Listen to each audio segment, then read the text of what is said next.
Hello, hello, everybody, and welcome to another fantastic episode of Truth Wanted. I'm your host, Objectively Dan, and this is the live call-in show where we talk about what people believe and why. Fridays at 7 p.m. Central Time every single week. And every single week, I have a very special guest. This week is no different. It is activist and musician Ro. Ro, what's going on? I'm good. I'm excited to be here. Thanks for having me. Awesome, awesome. I also have another guest here with look, it's Pico, guys. He's right here. He hasn't been on camera in quite a while since I moved into my new setup here. So now you guys can see he's trying to suck on my thumb here. I don't know what's up with that, but yeah, he's here. I know you guys been wanting to see him on camera, so here he is. He is just fine, just doing his little Pico thing. So follow my social media for more pictures of Pico there. Ro, what's going on tonight? I'm good. I'm just settling in and just enjoying this moment, just trying to soak it up. Absolutely. Yeah. Well, I am super glad you're here. You were actually recommended to us by a friend of the show, Mandisa Thomas, That's right. who's in charge of the organization Black Nonbelievers. Yes. And you have your own experiences with religion. We were talking a little bit before the show. I came in a bit late tonight. And we weren't able to chat a whole lot, but I'm really excited to explore that a little bit. I want to start just with your story with religion. Where does that come from? Where did it all begin? So I was thinking about this earlier today. When I think about, I turned 43 this year in March, and I was thinking about it's about 13 years that I have been outside of the Christian bubble, well, maybe not entirely, but certainly outside of a particular conviction in Christianity. And so that's about 13 years, I'm sorry, of being a non-believer. And there were a lot of roads that came through, but just, in terms of my life's journey, that's only 13 years. That's 30 years essentially that I was a Christian. I was christened when I was I think a year old or something like that. And so, I'd spent most of my life being a Christian, even though I wasn't always super devout or anything like that.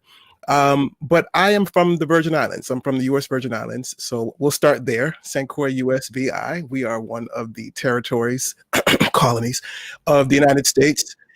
And You're not wrong. And I'm from Christiansted, St. Croix, and so lived there, grew up there partially till about 9 years old. Then we moved to the States as a family, and so I moved, when I was about 9.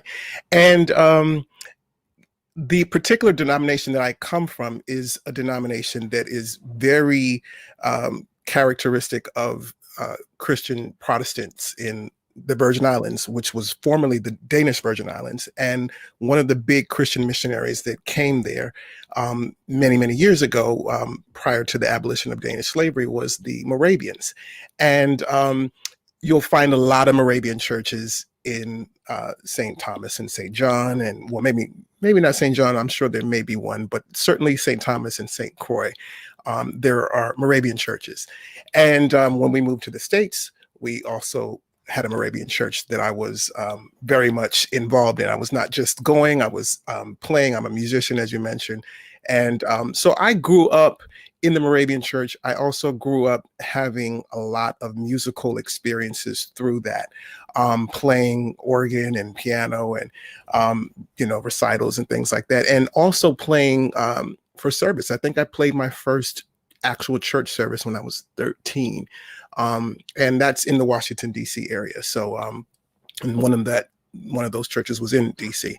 And so, I was just, I was a kid, I'm just, that's what I was. I was a kid, but I was always playing. I've always been musical. And I've always practically my entire life been studying and playing music in some form. Fast forward a little bit down the line, I started to take up singing through some theater and acting that I was doing as a teenager. And so in addition to playing, I was singing and traveling and touring with this production company.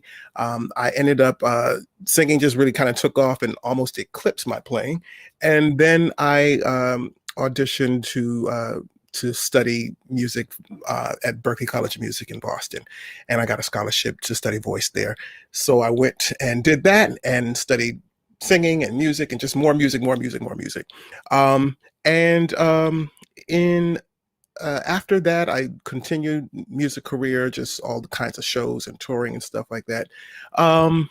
And While I was in school, I should just back up a little bit. While I was in school, I found out at some point that I could play for church as a way of supporting myself through school. And I started to play in a Presbyterian church, and then I also played in a Black Catholic church. I think I had some experiences playing in an AME church at that time. Moved to New York, started playing for other churches. I played for a Baptist church. I played a little bit for a Pentecostal church.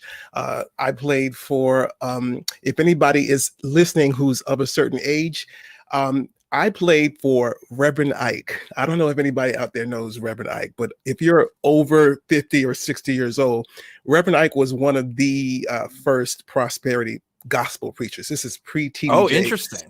This is I think maybe around the time Oral Roberts was doing his thing. You had, Oh, wow. This is back in those days, like 60s into the 70s. He was one of the first preachers to really emphatically talk about money as a means of experiencing the blessings of God. And it had a resonance specifically to the people because he was speaking in minority communities. He was, particularly in New York, and a lot of the people were, suffering, all kinds of poverty and economic marginalization and stuff like that. So that was a message that rang, right? And Sure. and so you might not have had TD Jakes and, Creflo Dollar and some of these other people were it not for, Reverend Ike, because he paved the way for that. So I played in a lot of different churches, long story short, singing, a lot of churches. playing. Yeah.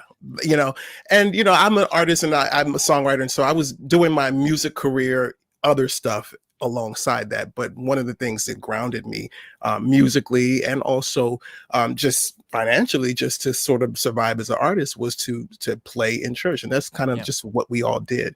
So I'll just try to shorten it up and say that years later, I started to play for a Baptist church, a Black Baptist church.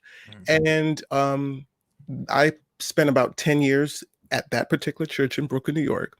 And in that 10 years, around 2005 or 6, I started to also play for SDA church, a Seventh-day Adventist church.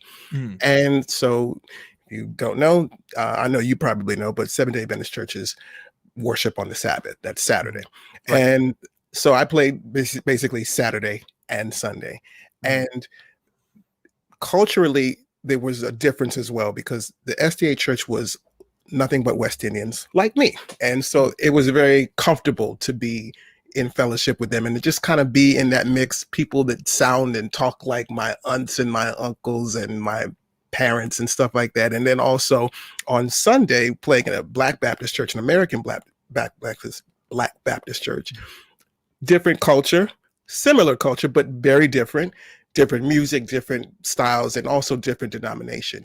And I had already begun some questioning, right? I'd already started to kind of question, and I had had a long sort of prelude of skepticism. I didn't get into that, but I can talk about that later. I'd already had a long prelude of skepticism early in my life, and I just kind of, let it just go. But when I started playing for the SDA church and the Baptist church, it just kind of came back. And that began the process of just really kind of, just being critical about what I was hearing between the Sabbath and Sunday, because it was almost like two different complete messages. It was supposedly the same God, but it was two different theologies. Right. And two different, and also at that time, this is pre-gay marriage. This is pre, national sort of court ruling. So we were just starting to get into this state by state issue of legislating gay marriage. Yeah. And particularly in New York, that was like a big thing. Churches were really, really riled up about that.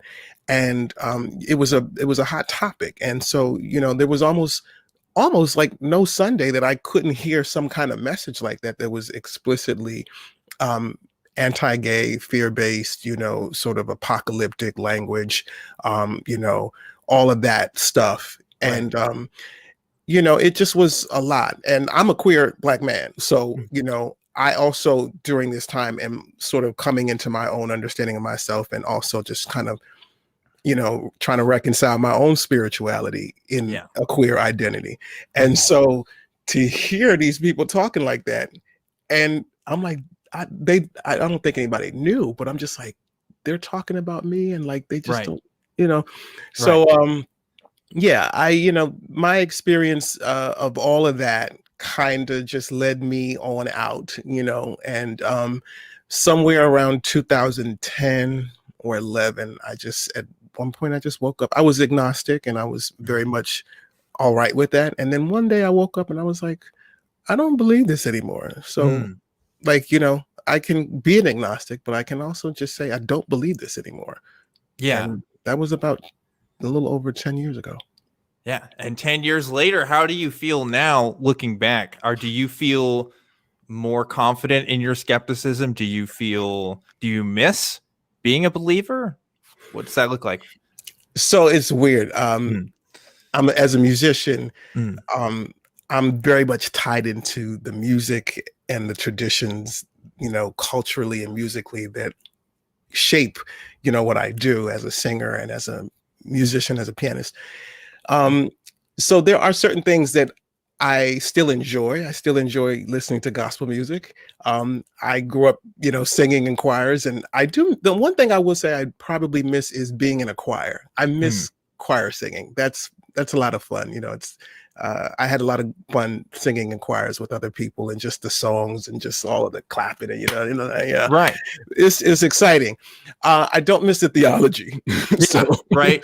you Yeah, know, I feel the same way. It's like, there is a sense of community there. I mean, there's a reason why it's appealing to so many people, right? I yeah. mean, like beyond just the teachings there, which, are hit or miss. Mhm. There is a sense of with other people who like ideologically conform with your ideas and probably Mhm. vote the same way you do. So like there's something there to that Yeah. that I do think back positively on. But at the Yeah. same time, I can't look back on it and say it was all good, because even in that experience, there's like a blocking feature there where it's like Mhm. I didn't get to hear the voices of like the people in my life that were atheists. I didn't even know it, Yeah. or Yeah. the people who had different lived experiences than I did, Yeah. because I had these blinders on there. So I don't Yeah. know. It's tough. It's tough to look at that. It's complex, Mm. and there is certainly a part of me that understands why it's such a powerful pull, like you said.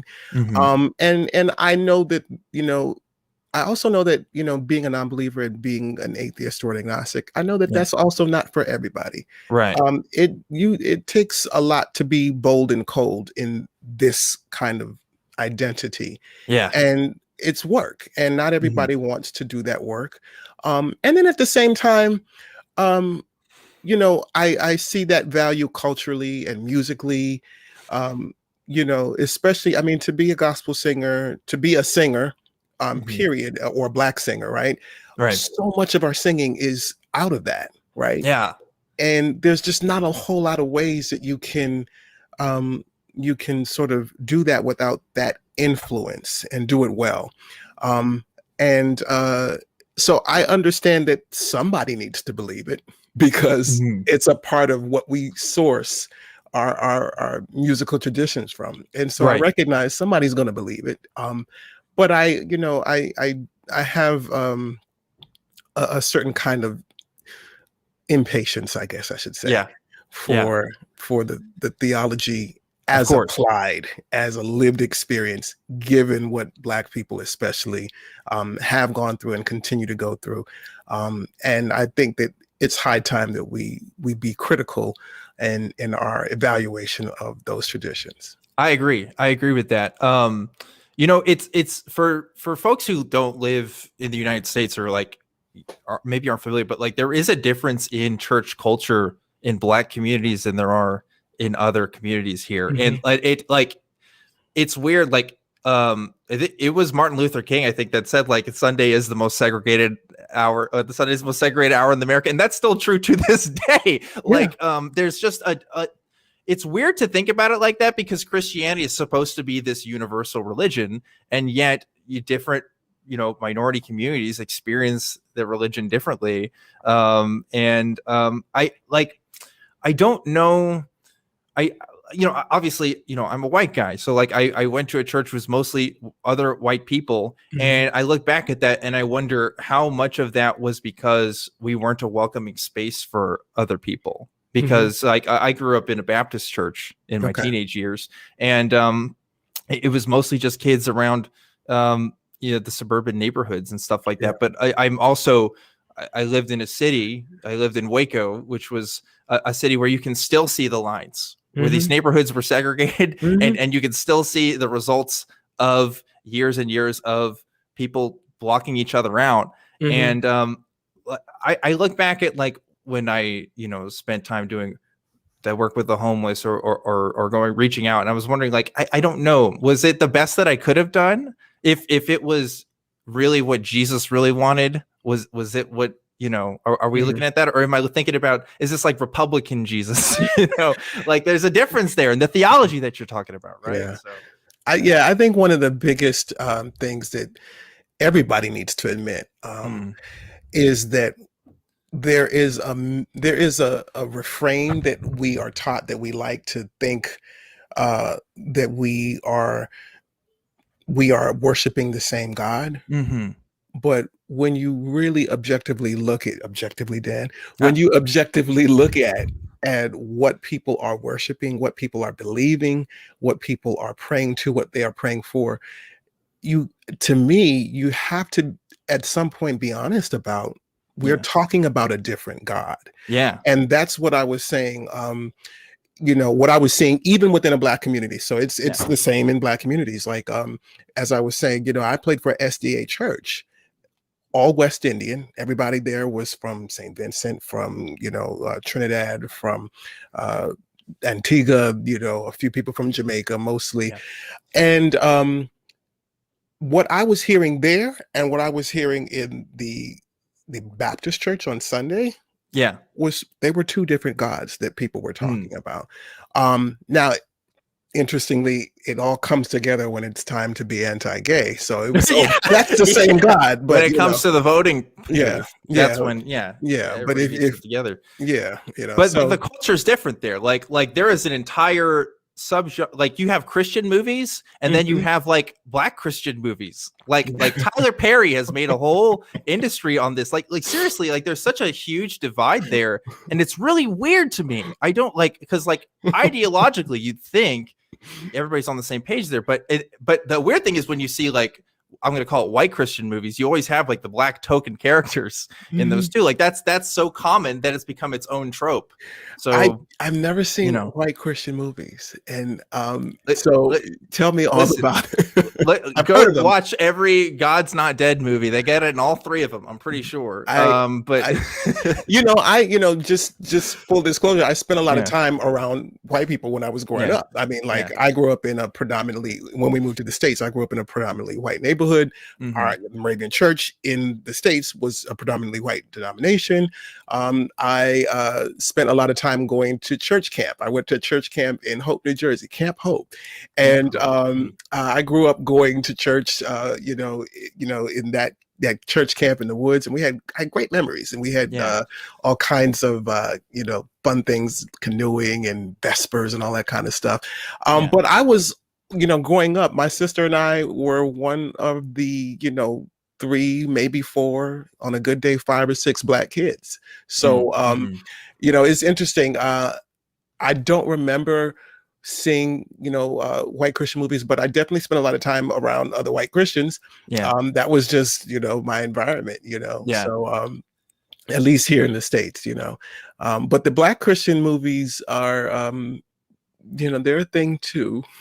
And Tyler Perry is a whole nother subject. So I'm going to follow your lead and go wherever you want to go, because we could go in a real rabbit hole with that one. We should definitely get to some calls here in just a second, but I do want to ask you, now that you sort of identify as a non-believer, you know, that you don't have those experiences, you review them differently now. What is that like for you in relationship with your queer identity and your Black identity? Like, do you think the intersection there really matters with your status as a non-believer?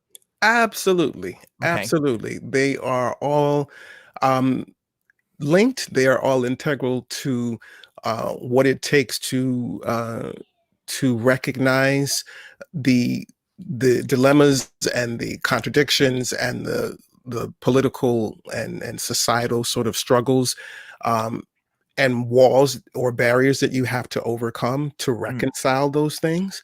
I would not have been able to let's just highlight the queer identity thing. I identify as a bisexual man.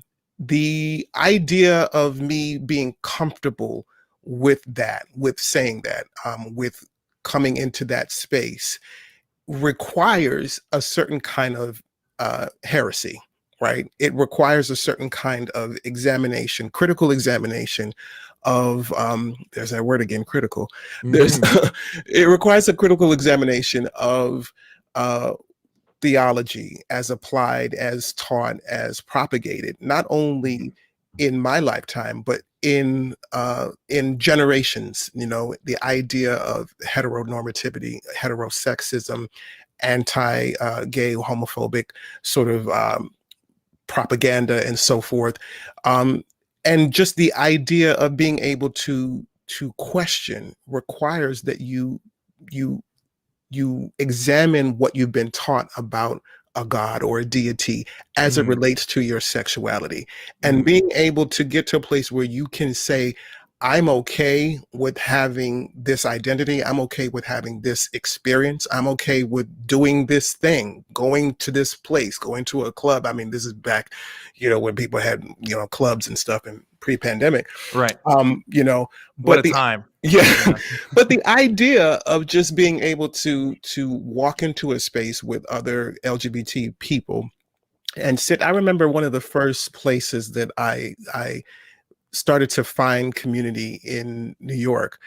And I lived in New York for a good 10 years, and I had stayed away from, the gay part of town and all that kind of stuff. I remember just absorbing all of these messages of, othering, inferiority, people, castigating, gay folks. People talk about, don't go down Christopher Street, you on West 4th, you stay straight, don't walk down 6th Ave, don't turn left or whatever, because those are where the gays are.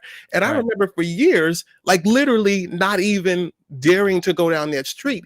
And I was not out. Like I had not even begun to process my own sexuality in a real critical way, but I just wouldn't go there because it was just like, don't do that. And, the people who taught me that were people in church, to the point where I spent a lot of years there just not even going down that street because I didn't want to be seen. I didn't want to be, walking down places and, God forbid, a spirit of homosexuality, like, leap out, from the subway or whatever. but, like, and a Jezebel spirit or something. A Jezebel spirit in reverse, Yeah. And so, like, I say all that to say, in terms of identity, in terms of criticizing that, evaluating that, and reconciling that, all of those things absolutely intersect, and you have to face it, and you have to dare to say, I disagree, I dissent. And that's what the whole idea of, coming to terms with all of this intersectionality really comes down to. You have to recognize how they intersect, and then you also have to dissent. Yeah. To like, I want to make a quick point here before we get to calls here, but like, because I can already see people saying, well, Christianity is about being with everybody, and it's about being accepting, and it's about, like, yes, I understand, like, okay, yeah, liberation theology exists. Okay, I get it. There's churches out here in Austin that will have gay pride flags out there and stuff. Okay, but like that was not a thing like 5 years ago. That was not a thing like 15 years ago for most people, and like this is like a new development for a lot of people, and that's a sign of the times changing, not that like this religion was always this way. Like, and I'll give you an example of this. When I interned at Baylor University for a little bit at the Texas collection there. I believe I've told the story before, and I found some collections of some church published sort of chick tracts on people voting on Virginia v. Loving, I think it was, which was the Supreme Court decision for interracial marriage. Okay, these tracts were telling people not to be in support of interracial marriage. These are from churches and stuff. Okay, and like you know, it's not like we were less Christian in the 1960s. Okay, like people you know, had their own theological reasons as to why a white man and a black woman couldn't get married. Like they were always justifications for this, and like this oppression goes back way farther back than people realize, and intersects in a lot of different complicated ways than people realize. So, you know, like any Christians watching this who want to talk about to us today, who want to say, hey, like, we're actually really cool. I get it. You might be cool. Like, not everybody's cool. You know? Like, I always, you know, I find that the people who are cool, so to speak, are people. The denomination, however, is not cool. The people who run your denomination, it's likely that those people are not cool. You're cool.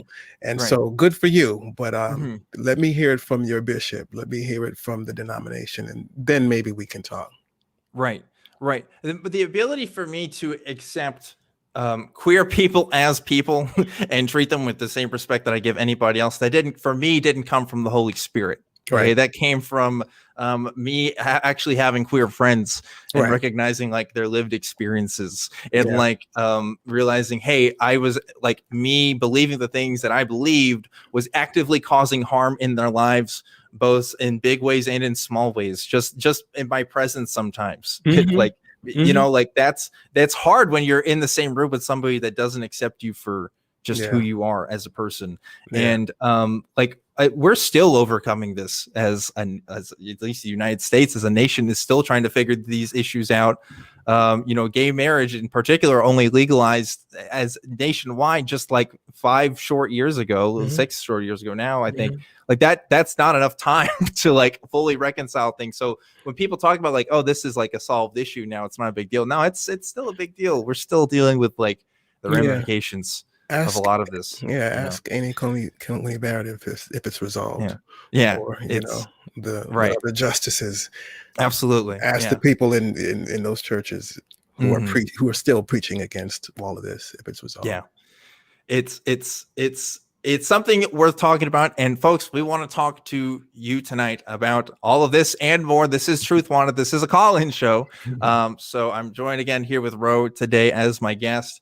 Activist and artist, really cool guy, really excited to keep talking with you. Before we get to your calls though, I want to give a quick shout out to the patron of the week. Every single week we give a shout out to the patrons who help donate to this program. Thank you all to everybody who donates to the show, but we want to give a special shout out this week, and this week's patron of the week is James Grobe. Thank you, James Grobe, for donating to patreon.com/truthwanted. And if you would like to donate to the show is mostly run by volunteers like myself, who help make this thing happen every single week. And you can help by getting new equipment and help us with getting Grubhub, you know, for all of our volunteers so that they can eat tonight.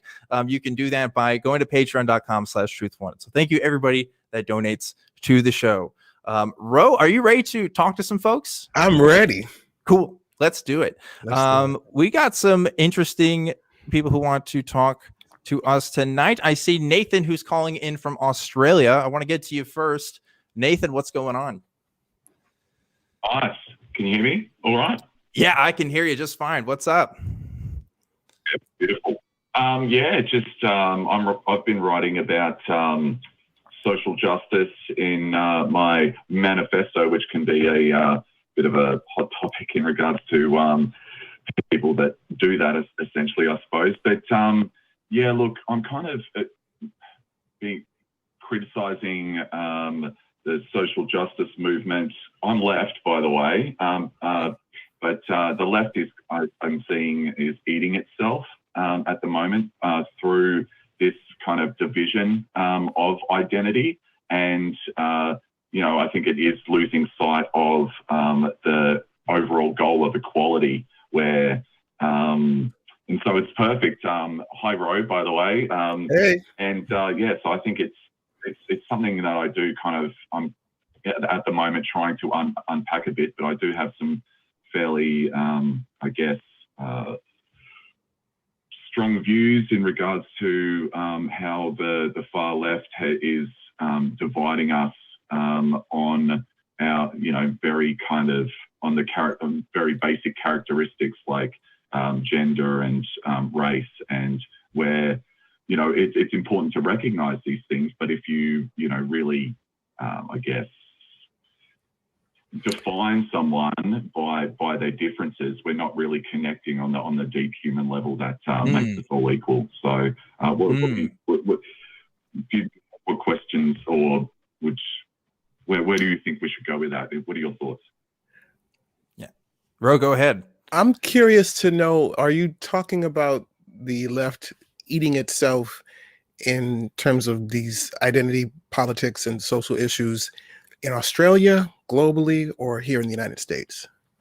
Globally. So it's more within the social discourse that you can see online, because it is really, social justice is a global thing, and I do believe it is the next big step that we need to take as a humanity, I suppose, as a global kind of movement to really just stop dividing each other, and because we're all in this together. But we've got to unite as and lift people up, and by doing that, I do think that it's not by defining people by their identity, but more you can notice these things, but treating each other as equals, and really working collectively, because what it essentially does is, what I've noticed, especially online, when you have these kind of debates, whether it's about cultural appropriation or things of that ilk, where you have to be a certain kind of person to be able to kind of make certain comments, or the conversation shut down. And I just kind of think that we're not allowing that space to have those conversations properly, unless because we're so focused on who is saying it rather than what's being said, essentially. Do you know what I mean?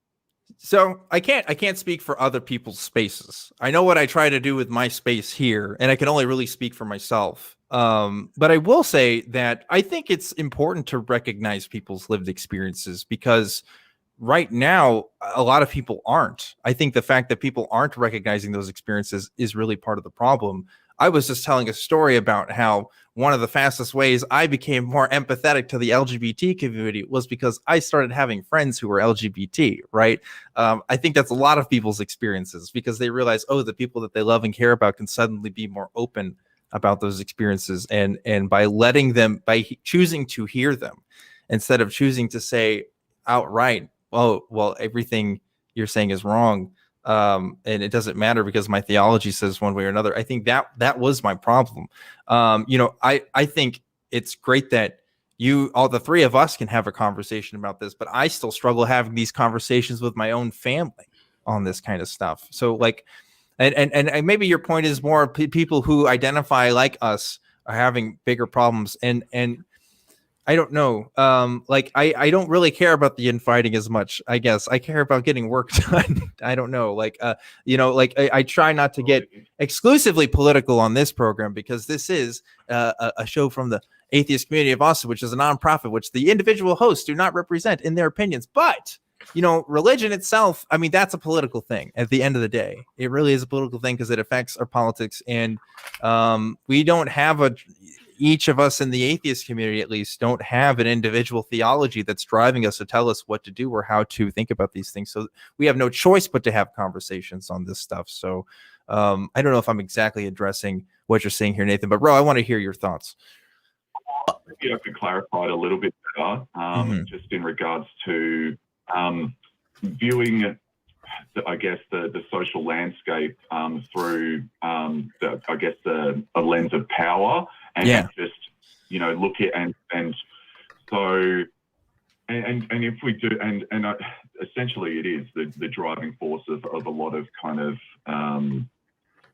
what is driving the motivation for a lot of critics, or, you know, the social justice warriors, that it's like, you know, we need to take power from these people and give it to these people. But essentially it kind of is looking at a certain kind of person as, you know, being the oppressor and the other being the victim. And it is just, I guess, this overall kind of view that is dividing people, rather than, you know, essentially just going, well, we're all human. We've never, there's no rules to this. Like, I mean, yes, we're trying to fix a lot of mistakes from the past, but it's like, you know, we can only do what we can right now to really acknowledge, well, what can I do in this moment to essentially treat this person like, you know, not like a victim, but as an equal. And I think that really just comes from a place of, you know, setting that standard of just equality, rather than, you know, viewing them through their identity. Does that make sense? I feel like you may be, I hear you're saying what you're saying in a very diplomatic way, and thank you for your diplomacy. And I get what I think you're trying to say, but we may need to dig a little further, just at least for me, just to understand. You mentioned like kind of 2 or 3 things. You started off by talking about the left eating itself and kind of fearing that that's what it's doing in this framework of conversations about social justice. But okay, so that's one thing. Then you also mentioned something about the idea of people being equal and just speaking to each other as equals without the, I guess, the baggage or the weight of oppression and how it's affected different groups. And then you also mentioned something about, I guess, it mattering who's speaking in terms of, I guess feeling maybe your opinion or perspective isn't valid based simply on just the fact of who you are, versus who you're speaking to. And those kind of sound like they're related for sure, but they kind of sound like at least 2 separate things. So I just kind of want to know, do you want to address the phenomenon of people not validating your perspective simply because of who you are, or perhaps the color of your skin? Or do you want to talk about just the left eating itself in general in terms of all kinds of social issues? Or do you want to talk about the idea that everybody's equal?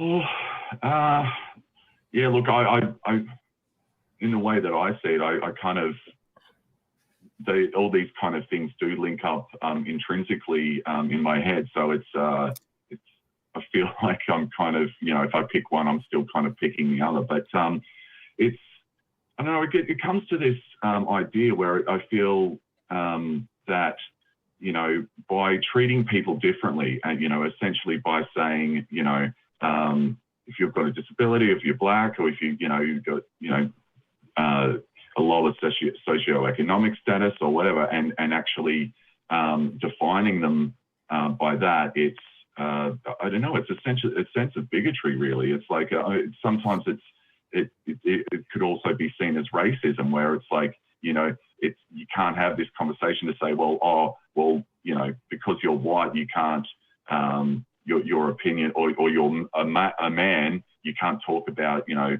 say, feminist issues. Like, it doesn't, I don't really care whether it's about me. Like, I mean, I'm kind of just going to, you know, talk about it anyway and not feel, you know, attacked or anything like that. But my concern is that, you know, it actually does prevent things from moving forward in a positive way, where, you know, because it's not essentially treating people with equality. It's focusing on our differences rather than our similarities far too much. And it's, you know, and we're not going to get, and so we're divided. I find that the left needs to wake up and realize that, you know, this strategy of divide and conquer, divide and rule, we're playing right into the hands of that by, you know, focusing on, you know, what someone's identity is in whether when they talk, rather than just listening to the argument, because I feel that, yeah, we can't have, you know, these arguments and explore all the nuance involved, because, you know, sometimes these critiques are being made by, you know, someone who, you know, they don't value their opinion or their view simply based on, you know, what's between their legs and the color. Yeah, I want to go ahead and let Ro speak on this. So it sounds like what you're kind of getting at is sort of a reverse racism, I think, claim. And there's that, to me, that's a problem. But before I get into a little bit of that, and I won't get into a lot of it, but I'll just say that I think we are having different conversations globally or nationally when we talk about this dynamic you're talking about of identity and politics and so forth. On one level, what you may be running into in your conversations is a bit of a historical sort of reckoning or conversation that is trying to level up, you know, the history behind the various groups involved in your conversations, which is a very disparate history. It is a history that is filled with divide and conquer by default, or by inheritance, I should say. So when you're having a conversation historically, you have to let the idea of divide and conquer be in that conversation, because that is the history. I mean, if we're having a conversation and I'm speaking English and I'm Black from the Caribbean, and Objectively Dan is I believe you're in Waco. You said Waco, right? Austin. We're in Austin, Texas. Austin, I'm sorry.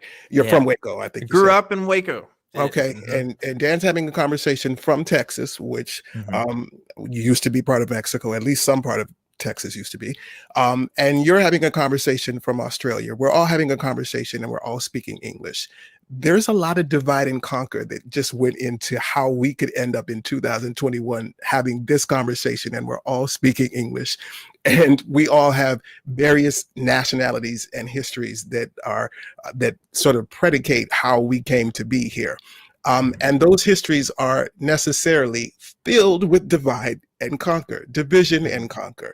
So when you have a conversation and you're talking about social politics or identity politics and various groups trying to come together and speak the same language, so to speak, you can't ignore that in your conversation. And so to try to do so is to, I believe, be reductionist. It's to try to sort of kind of not let that in the room and just say, well, let's just all get along. We're all the same and we all have the same backgrounds. And I think that's ahistorical, right? So I might find your argument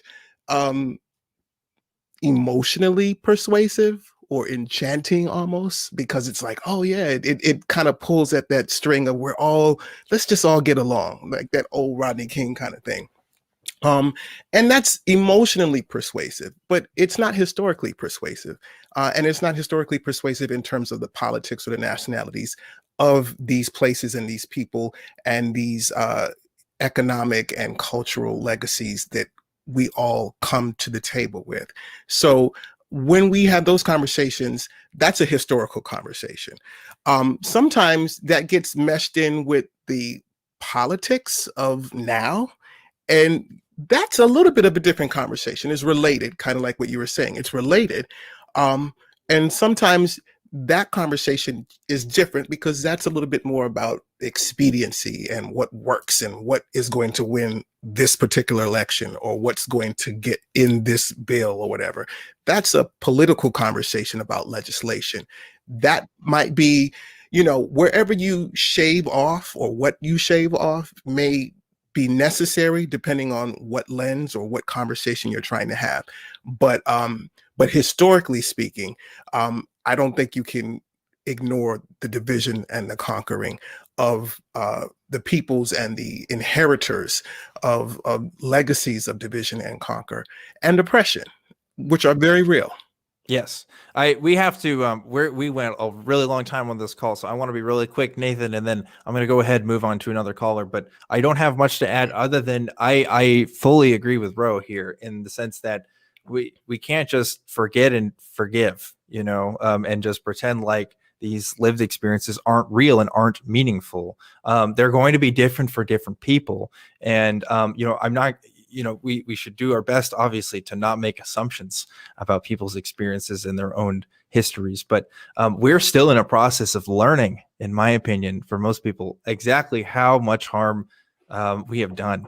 Okay. Yeah. And like until we get there, like the fact that we can even get to where we're having this conversation right now is great. It's a wonderful thing, and it's a sign of progress, but it's not enough just yet.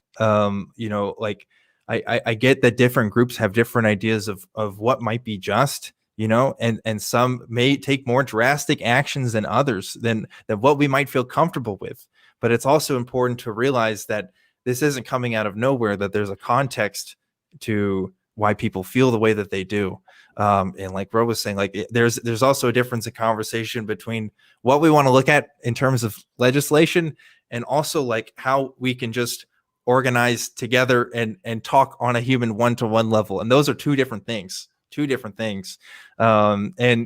to be honest with you, is more than what I can speak to. I continue to learn and educate myself on these subjects every day, but I can't speak competently enough to it.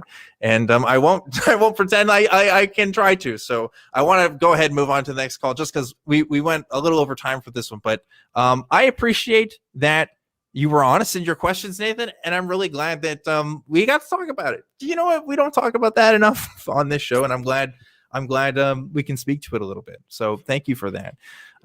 Any last thoughts on that, Ro, before we move on? No, ditto. Awesome. Well, cool. Let's get to some other calls here. I want to get to this is just a fun one here. Let's maybe a bit of a palate cleanser from the seriousness of the conversation we just had. This is Dude calling in from USA. Dude, you're calling in about a ghost experience while working on a lighthouse, which is a totally different thing here. But what's up, dude?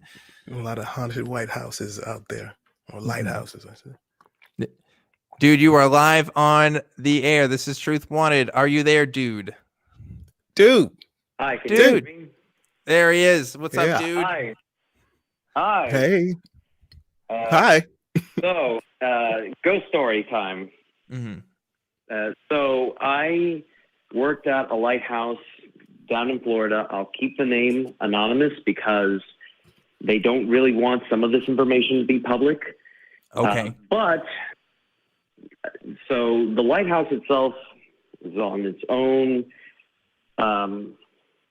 grounds, and where the lighthouse, where the museum and the gift shop and everything was on its own separate building. It was an old World War II officer housing building, and it happened to be built on a Seminole grave site. Real poltergeist moment going on. Now, I want to preface this by saying I don't necessarily believe in ghosts, and I'm an atheist myself, but this experience really did scare me quite a bit, and I still think about it from time to time. So is that the ghost? sorry, the dogs went crazy. So I was working one day, and at this time there was construction going on on the lighthouse, Mm-hmm. and on the old building that the World War II building, the lighthouse, the museum and stuff was. And I worked in there most of the time, other than when I was out on the grounds doing tours. And to keep the story short, it was kind of strange from the beginning. The first experience was I was inside the gift shop, and there was a row of books, and there was just one family in there, a couple of little kids, mom, and I was on my phone, and all of a sudden I hear like a ton of books get thrown across the room. I look over, and like, sure enough, books are like all over the place, and the mom swears. She's like, "Oh no, my kid didn't do that. My kid didn't do that. I swear." And I was like, "Relax, lady. Like, it doesn't matter. It's kids and they're books. I can pick them up." But I noticed that like the kid was way too short to have reached up to where the supposed books were. So they were flung across the room. Happened to be a book about Seminole history. Later in the day, I also heard I was alone in the gift shop, and in the bathroom, like I suddenly hear like the toilet seat slam down. I didn't think too much about that, but what was really scary was when I had to shut down the museum. And the museum was over on the side of the museum, the building where everyone who has ever had a ghostly experience has always experienced it on the west side of the building, which is where like the remains lay. So I clear out the one side. I start shutting down the lights, take out the trash from the bathroom, and then I go to the other side. And there is no windows, and I stupidly turn off all the lights before I take out the trash. And the only light coming into the room was a door that I had left open where the one window was. And so I'm shaking out the trash and getting it together, and all of a sudden I hear and like just a slam door shut behind me, and I'm terrified. I'm still looking downwards at the trash, and I'm like, this is bad, isn't it? And I look up, and it's just pure darkness, petrified, and I'm like, oh man, it's never happened before. So I grab the trash. I'm like, as long as I don't look up and I walk in a straight line, I'll make it to the door. And I don't have to see any scary, like, exorcist girl faces pop up in the darkness. So I bolt to the door, I open it, close it behind me. I go to my manager, and I said, I am never closing up the museum again. You can get one of the volunteers to do it. I don't care. I'm not going back in there.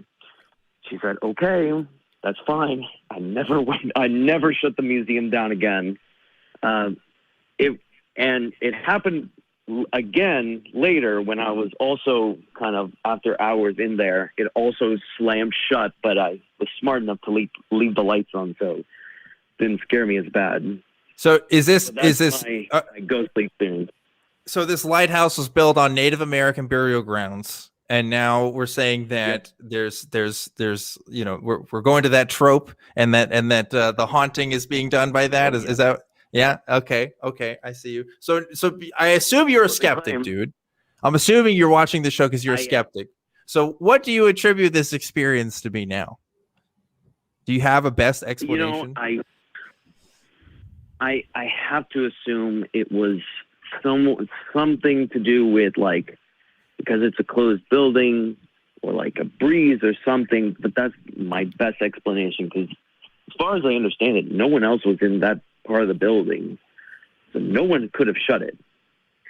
If someone was upstairs and they may have done something to where like the air pressure changed, or maybe a breeze came in from a leaky window or something and slammed the doors shut. That's what I thought. I mean, when you were talking about the windows and the doors, I immediately thought a change in air pressure. A window's open, a door closes, or a door opens, the window closes, depending on what the pressure differential is there. I mean, you're at a lighthouse. You're somewhere at the edge of a landmass where there's wind from the ocean, right? So wind is all around you, right? Wouldn't it would be surprising if the doors didn't close at a lighthouse. Right? I will say the only thing, yes, and I will agree with you 100%. There is a part of me, and I think, and I don't want to presume here, but I think Dan feels kind of the same way, that I want to believe. You're like, I want to believe that there's something kind of like, I don't know. I grew up watching a lot of ghost hunters, so I'm like, man, wouldn't it be so cool if there were ghosts or something? So like I want to believe, and I know my brain's playing tricks on me, but I've never noticed. I've worked there for 4 years. Never has that had that happen to me before until construction was happening on the grounds. And so our manager, or the CEO of the Historical Society, said, better be careful, Can I ask a question? There's more ghostly activity. Yes. So this is a place where you worked, right? Presumably were you full-time? Were you part-time? Pretty much part-time, full-time during the summer. Like at the time that this was occurring, were you there?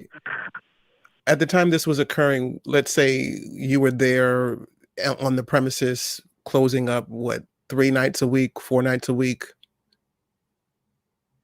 About 4 nights a week. Okay, and for how long?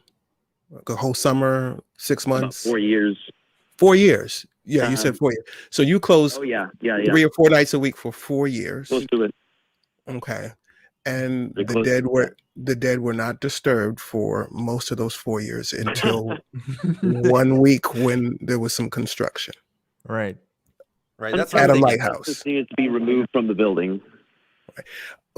Here's another thing, and I know this is going to sound a little funny, and I'm being a little cheeky, but it is something to consider. Let's say there was a disturbance with the Seminole grounds, the ancestral grounds of the Seminoles in Florida, and the construction created this spiritual sort of melee that started opening and closing doors. Maybe those Seminoles needed to be honored. Perhaps even in calling here today, you could have acknowledged the Seminoles by saying, not that you're Dan, dude from USA, but you could have said you're dude from the Seminole country or the Seminole lands of Florida. You could have honored them. You could have perhaps appeased them and given them what they wanted as an offering just by mentioning their name, invoking their name. Now, I know it's cheeky, right? But think about it. Given what you've just proposed, if there is a disturbance, if there is something or someone that's upset with you, perhaps you could test it out and see, is this real? Like maybe if I offer something to them, maybe that will calm down. So next time you call into a show with this story, try and acknowledge them and speak the name, right? Invoke their name and see if that creates some difference on the site, on the property. Interesting. That's interesting. That's a different angle than I was thinking about this, bro. That's great. When I hear a story like this reminds me of there was a haunted house story that somebody was telling me about, and they said, oh, well, there was a story that happened to this place where this person murdered all these people in this room, and it was great. And from the very get-go, I thought it was BS. And somebody emailed me later saying, yeah, I confirmed actually that all of this was completely made up by the staff there and stuff. And like, if you ever go to New Orleans, okay, I got a lot of family from New Orleans who, if you ever go pretty much any downtown street in that city, there are bullshit artists everywhere trying to convince you that every single goddamn building in that city is haunted. Because they want you to come in. Exactly. So like, I think like that mentality like gets you thinking, like gets your brain into overdrive of like, well, what is this is connected to this? And I think I saw that curtain move. That's probably an antebellum dress, from some housemaid or something from the Civil War. Like, I don't know. Like it gets you primed for that stuff. So I can totally see how you working at that place probably gets you primed to think of seeing stuff in weird and unorthodox ways. And I can imagine too, like if you're there at night and you're working and it's just you locking up, you can kind of get tweaked out from a lot of stuff. I used to work at a gym, and I was kind of like part-time manager at the night shift and all that. And I used to lock up all the time by myself and hear things. It sounds like weights falling in the back and stuff like that. Yeah. But it's just their brains probably, right? That's gotta be the best explanation. Because I'm sure it is. Yeah, for sure. It is. But somebody out there, dude, somebody out there doesn't think that. They're not like you, and they're putting some other experiences together, and then at the end of the day, they're convinced that, well, there's this Ghost is Native hunter. American burial grounds being, haunted. There or are something. people that still work there that believe that was a true ghost experience. I have my hesitations. I'm not entirely sure. I don't think it was because I don't believe in ghosts, but it is a fun story to tell, and it's yeah. Well, dude, I appreciate you telling the story. Thanks for calling in to the show. It was a nice, fun tale there. A lot of people like to call in for their ghost stories and stuff, and it's always just like, I don't know. It could be anything.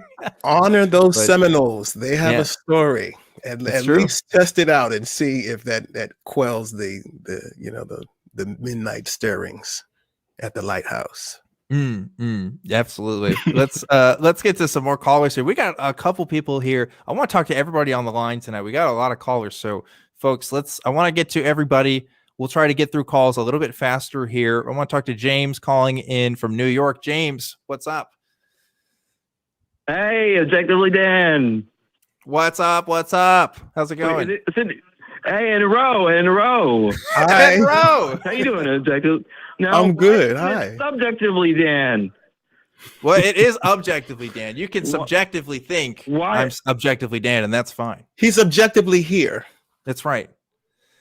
But what about how come it isn't Subjectively Dan? Because I'm objectively Dan. It's a meeting. You're looking for you. I have to tell this story, I guess, really quickly because people ask me about where I get the name every once in a while, and it's just a meaningless nothing name that doesn't actually mean anything. I saw Frank Turek one time give a talk about objective morality, and he was doing a lecture, and I asked him a question about whether the Jewish people stoning other people for violating the Sabbath was an example of objective morality in action. And he basically gave me an answer of, that was the cultural practice kind of the time, which is not objective morality. So I just kind of figured, well, if that's objective, I just might as well call myself Objectively Dan because that's about as meaningful. So that's where that name kind of comes from. It's just, it doesn't mean anything. But I know. I've heard you explain it. I think I've heard you explain it before. Yeah. So let's get to the call. I don't know what you got on your caller screen, what I want to talk about. I'm a deist/theist. Okay. Theist/theist. And basically, I believe God is both immanent and transcendent. Okay. And immanent and transcendent. He takes at the same time, yes. Not sure what that I means. believe is in his, I'll be honest with you. Well, Me neither. I'll explain. Okay. So, colloquially, deism and theism have taken on, from what in my own personal study of the church history and the church fathers, deism and theism have taken on a little bit of a different definition lately in modern times. Whereas, deism, what is it? Deism means that God is close, right? And yeah. Well, I'm hung up before you get to the others. Oh, go ahead. Yeah, I get to it. I get to it from that God sometimes he takes us back. He takes a backward stance. He stands back and watches creation. Okay. Yet at the same time, he intervenes via angelic, via with the angels, and at certain times he'll intervene. Sometimes he'll take a backward, kind of a back point. You know what I mean? I think that's just theism, though. I don't think that would be deism, because deism is kind of just a God that just lets nature kind of rule. I mean, obviously different people have different understandings of these words. So I don't want this to be like a dictionary discussion, but wherever you define God, if he's a God that actively intervenes in the world, then that would be, a God that I would have trouble believing in at the end of the day. Yeah, I trust me. On my worst days, on my best days, I would say I'm an anti-theist. I mean, I still toggle. I go through this process of cognitive dissonance.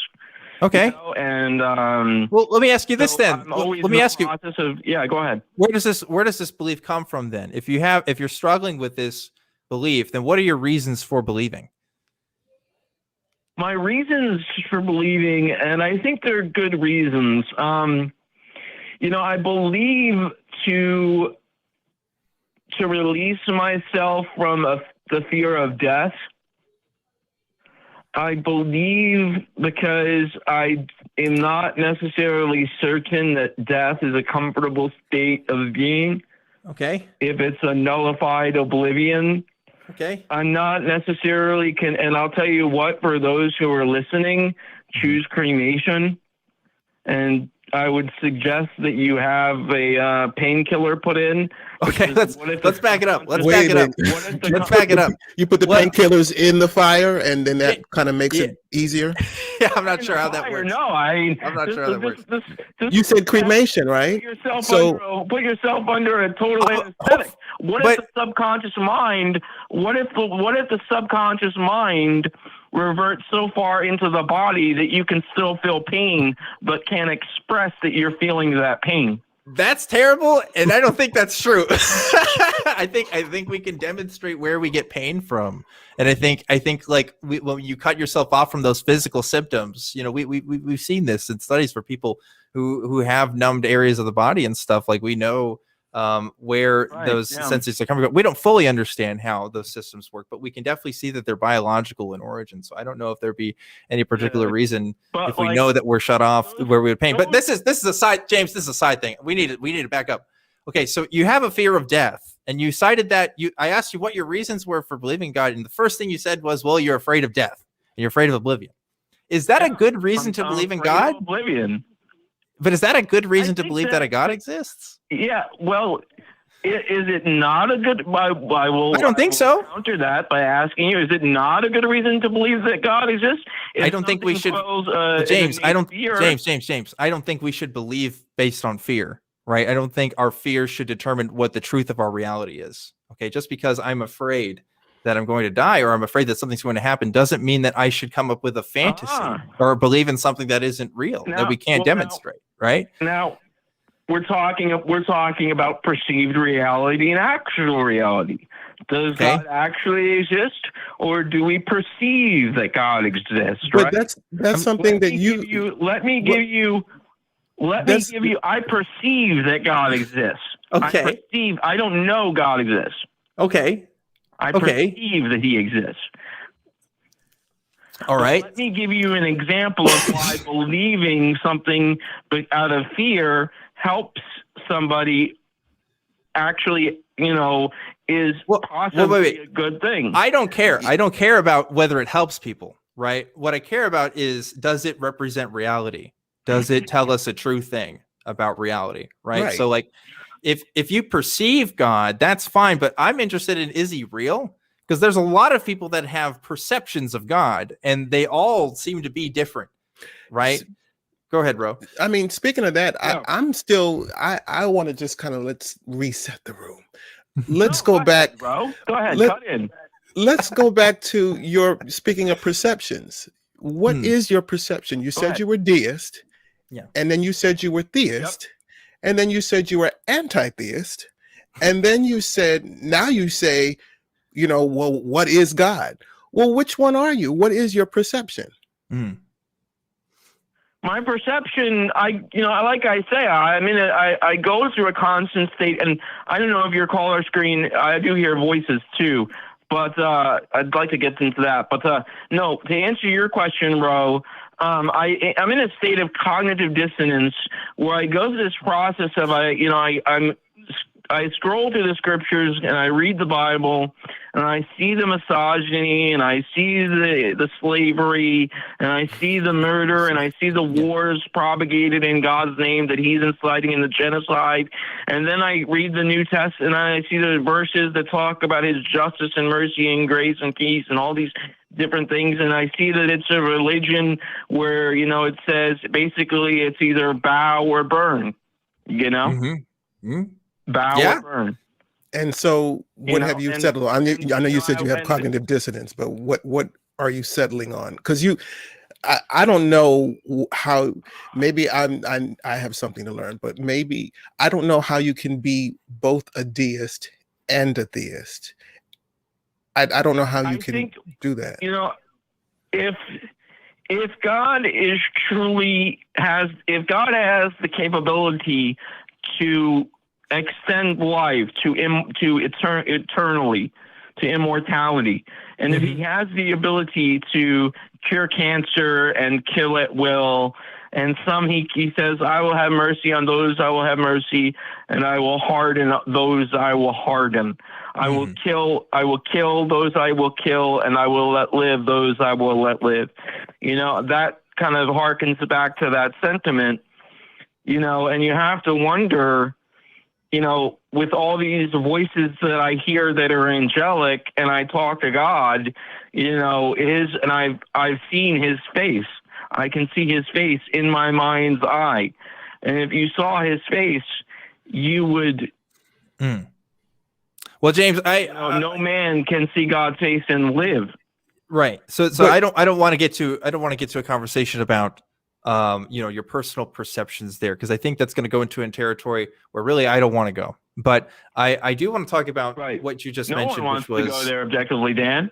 Well, it's something that I'm not qualified to go to, right? So but like when we're talking about this distinction with deism and theism, I do agree with you that it kind of doesn't make sense that a God who says he's interested in humans and has these interests in the world, we're not really seeing what would be the result of those interests. Have we have the power to do it, right? That's like a classic like problem of evil thing. But like, you know, all of that the weird contradictions and stuff that you see in the Bible and all that still could be true under a deistic version of God, a God that doesn't actually involve himself in the world. So like, it's interesting that you bring this up, because this is a thing that Christians will point out to atheists, and they will say, well, hey, like this, or not even Christians necessarily, but just deists who will say, hey, you can still have a God that exists. It may not be what you think God is, but there still could be a version of God. Now, I don't believe in that God either, but I think it's important to point this out that, yeah, like there could be still awful things in the world, but that doesn't mean that a God couldn't exist. Now, it may not be Yahweh. I agree. Yahweh, it kind of doesn't really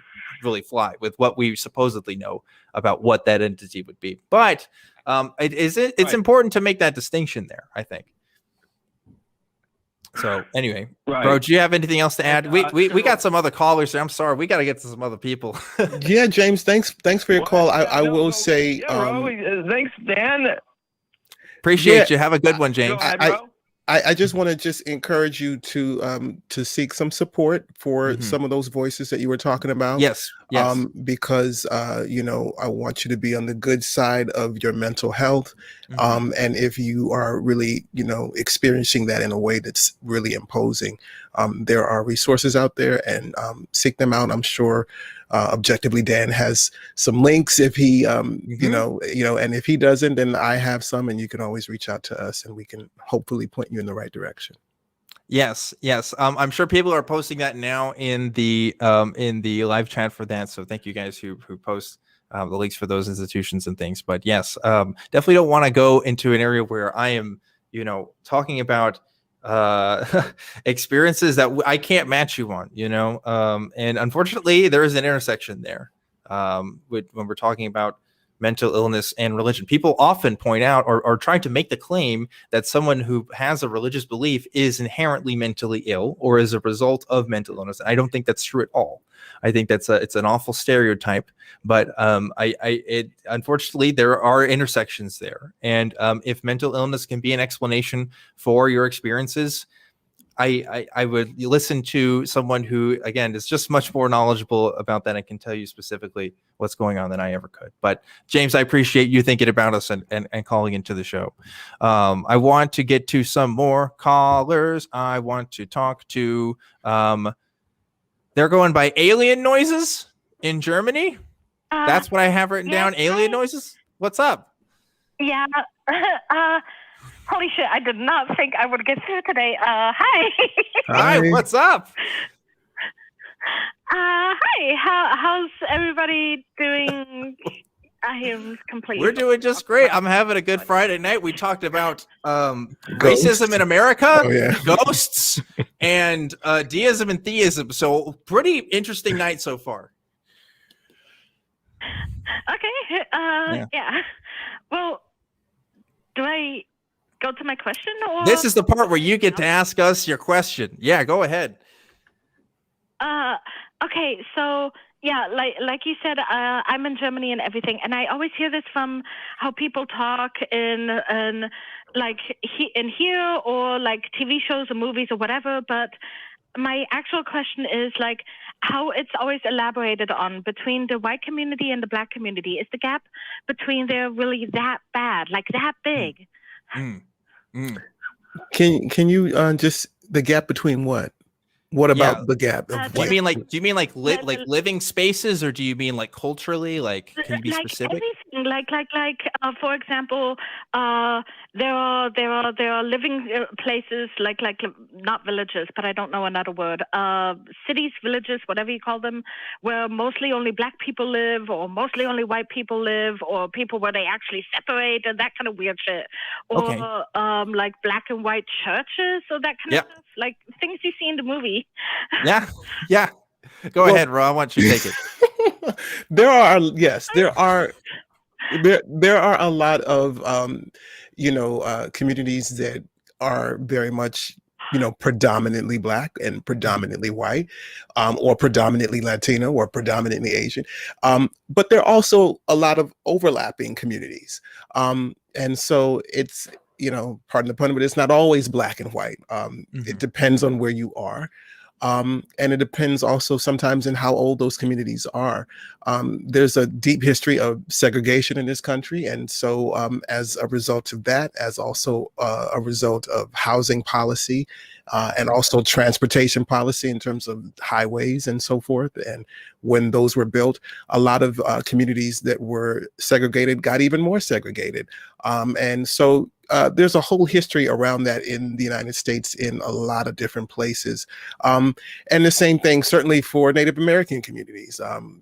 They were actually, corralled out to reservations. And so you have whole communities where just Native American people are living and not always thriving, but living and surviving. And so, yeah, that's true. But you kind of need to kind of go a little bit further into what you're specifically asking, because yes, segregation is a thing, legacies of segregation is a thing, but what specifically about that segregation are you trying to investigate or talk about? It's mostly, oh God, I hate English. Let me try to word this correctly without sounding too much like an idiot. That's okay. There's a lot of people who speak English who say very idiotic things. So that's right. It's okay. Your German is probably going to be more precise. Yeah.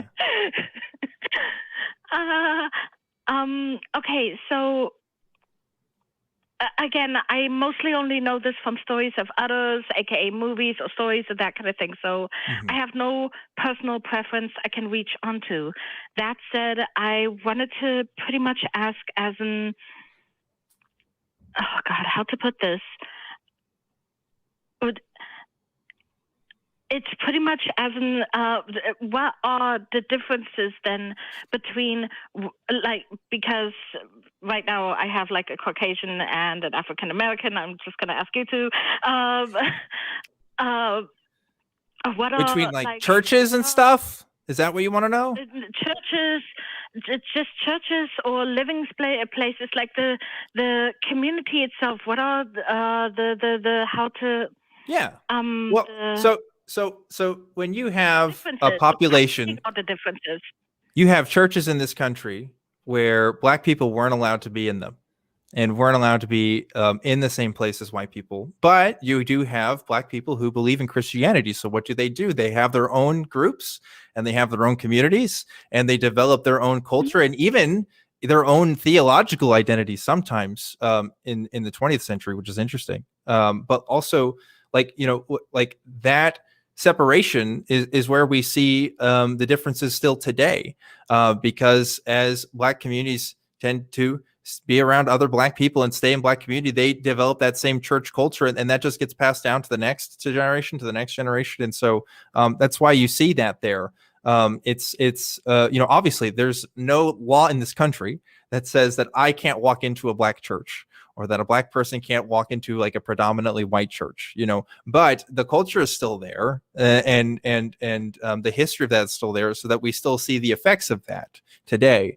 So that's why you see such a big difference there. And also, again, like a worship culture that's totally different, readings of passages that are totally different, that you see in predominantly white churches. It's just a matter of culture. It's also just a demonstration of how religion is just as much of a cultural byproduct as it is of anything else. And that's just talking about churches, of course. There's a little bit more to your question, but anyway, I don't know if Ro, you wanted to speak more to that. Add that when we talk about the Christian part around segregation, that legacy is a legacy that specifically is coming out of segregation. So what you have today in terms of the black church or black churches is almost entirely a byproduct of having been shut out of worship, of an integrated worship experience. The people who started the AME Church, Absalom Jones, Richard Allen, literally started it in protest from not being able to participate on the same floor in the same church during a worship service as the white people in Philadelphia and so forth. And they went on to start an entire shoot-off denomination that's called to this day the African Methodist Episcopal Church, because of being segregated by white people in their communities. And almost all the other denominations are a result of that. Also, a lot of the missionaries came to, as I mentioned earlier, from the Caribbean. I'm Caribbean American, Afro-Caribbean.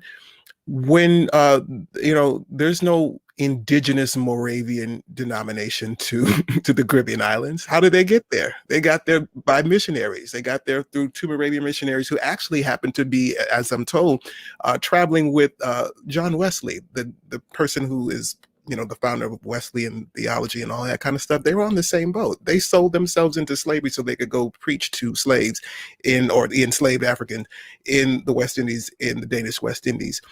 They missioned to them. There's also missions to Jamaica and other islands from the Seventh-day Adventists and all these different denominations. The Mormons are there. All these people are there. So when you go to those communities, you will see Black people who are worshiping with them, with one another, and then when they come to the States, they find other people to worship with them who are part of their community, who share the same sounds and accents and foods and customs and stuff like that. And it's just a part of the cultural milieu that is religion, and it being in these cells in different parts of the world. It's not always a negative thing. It's just a thing.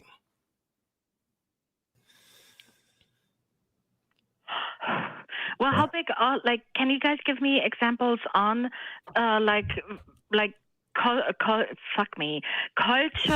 I butchered that, cultural difference? That's something you may want to that's a whole nother sociological study. So there are people who can answer that. There are things you can study, books you can study.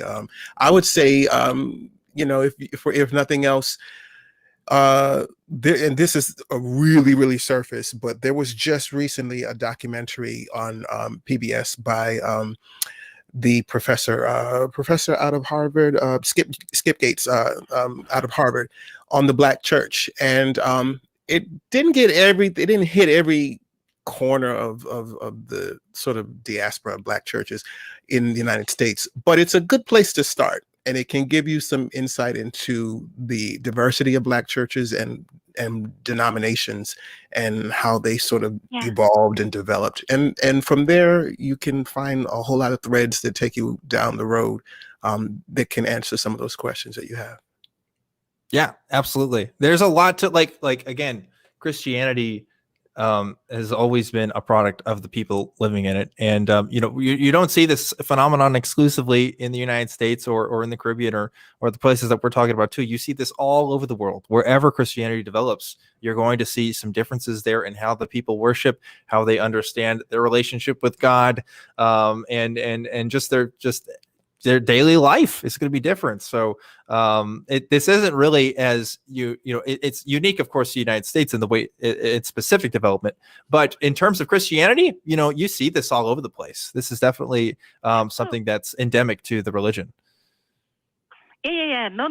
With the Christianity, it's pretty much, I'm already aware that it's then comes down to like different branches of Christianity and everything. It's mostly just, what I'm mostly curious about is the cultural difference in every aspect of it, aka when you come to the church thingy, because like, again, I know this from movies, so I have to admit, like, church is not really my thing, but if I look movie-wise at the churches, the black one is more interesting. Well, I mean, that's going to be, every person you ask is going to tell you a different story about their own experiences, I guess, but it's kind of like saying, like what I was saying, there's actually a lot of sociological data out there on some of these key differences. And I would go that route because we don't have enough time on this show, unfortunately. We got to wrap things up right about now, but it's a good question. And I'm glad that you talked to us. So thank you, Alien Noises from Germany. I appreciate you talking to us tonight. So have a good one. Thanks. Really cool. Bye. You too. Bye. Bye. Goodbye. And folks, we're getting towards the tail end of the show. We still have callers in the call queue, and I'm so sorry because we didn't get to all of you guys tonight. But I appreciate you guys calling in. But we're not going to go away just yet. We are going to go to the Atheist Community of Austin Discord, where you can ask us those same questions you want to ask us on the show, on there, kind of off the air. So if you're watching this live, please go check out the link in the description for that, and come follow us there. We're going to go there in just a bit. But before we do, I need to give a really great thank you to Ro for being on the show tonight. Ro, thanks so much for being on. This was so fun. Thank you for having me. I'm just getting warmed up. So, well, we'll have some time to talk to a little bit more in a bit. But first, where can people find you at? So many places. I'll give you my music stuff. Well, actually, let's do this. Black Nonbelievers of DC. So I direct the DC chapter of Black Nonbelievers, as you mentioned earlier, with Mandisa. That is headquartered out of Atlanta, but there are a number of affiliates around the country, and I run the DC affiliate. So you can find us on Facebook at bnofdc.com. Give us a like, give us a follow. We try to keep a regular sort of engagement there. And there's something new if not every day, every other day that you can comment on, or just kind of some food for thought, or just something that's really interesting in terms of just the prevalence and the I guess the what's going on in the world of beliefs of different types and things that we may or may not believe in. That's on Facebook, BNFDC. We are also on Meetup as Black Nonbelievers of DC. You can find us there. Especially if you want to kind of like just keep up with whatever our events are, if you're in the DC area, or our online events, because we've had a whole lot of those with the pandemic. Follow us there and you'll get all the updates. Our regular website is blacknonbelievers.org. And that just points you in all of the different sort of direction of the general affiliates and the headquarters in Atlanta. And on YouTube, we've got a lot of programming there, past archived videos and sessions and all kinds of educational programming that we've had. Especially last year, I was happy to host, with the help of the American Humanist Association, which we are also a chapter of. We put on our first legacy program just to kind of really set the floor of conversation around Black free thought and the history of Black free thinkers in this country, of which there are many, and how that intersects with the civil rights movement and all the various social justice movements that have developed over time from American slavery on. And for myself, you can find me on my official website, which is fibbymusic.net, FIBBYMUSIC.net, N-E-T. That's my official website, and all of my social media stuff is linked through there. My Twitter, YouTube, Tumblr. I write on Tumblr and all that kind of stuff. So check me out at fibbymusic.net. And I also have a YouTube page, Roger Fibby. But you can find all of those things through the website. Yes, definitely check all that out. And Rose being modest here, but look, I was listening to your music earlier today. I was bumping it in the car. Ro makes some good stuff, and you guys should check that out as Please well. do. It's really awesome, and I was super happy to have you on tonight. But you. folks, if you're watching this for the first time, again, this is Truth Wanted. We do this show live. It's every week at 7 p.m. Central Time. So if you're listening to a recording of this on iTunes, Spotify, wherever else you get your podcasts, you should definitely check out the YouTube channel where we do this live every single week. I'm Objectively Dan, and you can follow me on Twitter at ObjectivelyDan. But there's a couple different ways you can support this show. One of it is through our store. You should check out all the merchandise we have on there. It's pretty cool. We got hats, we got hoodies, we got stickers, the likes. And yes, we do have masks. You should probably still be wearing your masks. Even if you're vaccinated, please keep wearing them until things change otherwise. But yeah, definitely do that for us. Another way to support the show is through the YouTube memberships. You can do that by hitting the little join there. If you're watching it on YouTube, you get cool little emoticons and stuff. It's really nice. It's just another way to support the show. A great way to support the show as well is through Patreon. That's patreon.com/truthwanted. If you do that, then you'll get on the list to be shouted out for the week. So again, thank you to everybody who donates on patreon.com/truthwanted. If you need to email the show, email us truth@atheist-community.org. And there's a Facebook group. Check out the Facebook group for that. We've got the Truth Wanted fan group. It is a group run by fans for fans. And I appreciate everybody that posts on there. You guys are awesome. And last but never, ever, ever not least, I have to thank the wonderful, fantastic, spectacular, brilliant crew that helps make this show happen every single week. There's the crew cam there. Somebody's chugging I don't know what that is. I think it's a monster cam. We got the kitties on screen. It's great. People playing video games. Oh, look at that! Look at that. Deadpool's on the crew too. What the Love heck, it. you guys? If you guys aren't watching the video of this and you're just listening, it's probably really confusing. But yes, we have an awesome crew of volunteers that help make this show happen every single week. So thank you guys for that. Ro, is there anything else you want to give us before we wrap up tonight's show? I just want to thank you again for inviting me, and thank you to the crew for welcoming me in this process. I did forget to just once again plug the Black Nonbelievers general website. When you mentioned the merch, we have a whole lot of merch as well. We've got the face masks, we've got all those various things, mugs and all that kind of stuff. So you can support us in general through that site, blacknonbelievers.org. And I also look forward to meeting some of you guys online. So once again, you can find me on all of those places, on the Twitter and the IG and all that kind of stuff. ROGIERS1 on all of those things. Very cool. Very cool. Ro, thanks again for being on with us. Folks, thank you. Remember to always keep wanting the truth, and I'll see you next time.